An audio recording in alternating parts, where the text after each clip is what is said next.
সোহামণি এখন আবার ফ্রোজেনের কবরে ফুল দিবে, তাই সে এখন ফুল নিচ্ছে।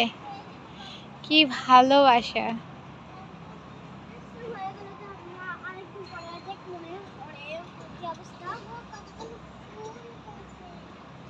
আচ্ছা হয়েছে, আর লাগবে না তো। হ্যাঁ আসো আসো, যাও। হ্যাঁ হ্যাঁ যাও, তোমার ফ্রোজেনকে দিয়ে আসো। এই যে, হ্যাঁ এই যে ফ্রোজেনের, এই যে এখানে দাও। ফ্রোজেনের কবরে সে ফুল দিচ্ছে। আসলে একটা জিনিসকে লালন পালন করলে তার জন্য একটা অন্যরকম ভালোবাসা বা ফিলিংস কাজ করে। আজকে সেটাই আমি আমার বাচ্চাদের মধ্যে দেখলাম, যে তারা আসলে ফ্রোজেনের জন্য খুবই আপসেট। মানে কি বলবো, আমি বুঝতেও পারিনি যে তারা এতটা আপসেট হবে বা এতটা ভালোবাসবে।